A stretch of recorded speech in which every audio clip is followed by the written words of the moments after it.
কোন গোপনে মন ভেসেছে ধারাবাহিকের নতুন পর্বে দেখা যায় যে অরুণাভ ও তৃষাকে অফিস থেকে বের করে দিয়ে ওদের চেয়ারে শ্যামলীকে বসালো অপরাজিতা। বিস্তারিত জানতে আমাদের সাথেই থাকো।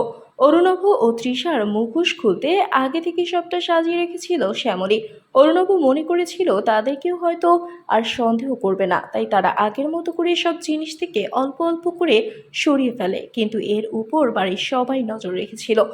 অনুষ্ঠান শেষে যখন অর্ণব তিশাকে বলছিল আমাদের কেউ ধরতে পারবে না, আমাদের প্ল্যান সফল হয়েছে, তখন ঠাকুমা সহ সবাই এসে বলে তুমি যে সব জিনিস থেকে একটু একটু করে কম দিয়েছো তার প্রমাণ এই যে অরু। এটা দেখে রীতিমতো চমকে যায় সবাই।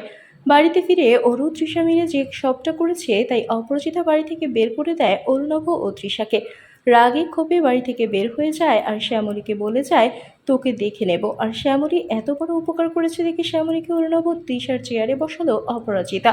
আর শ্যামলীকে বড় বৌমা হিসেবে মেনেও নিল অপরাজিতা। তুমি এত বড় ক্ষতির হাত থেকে আমাদের কোম্পানিকে বাঁচিয়েছো, তাই এই চেয়ারে বসার অধিকার তো তোমারই রয়েছে। বন্ধুরা, এবার কি হতে চলেছে? শ্যামলী কি বৌমা হিসেবে মেনে নেবে? সবটা জানতে আমাদের সাথেই থাকো। এক্ষুনি একটি লাইক দিয়ে এবং কমেন্ট করে জানিয়ে দাও তোমাদের মতামত। ধন্যবাদ।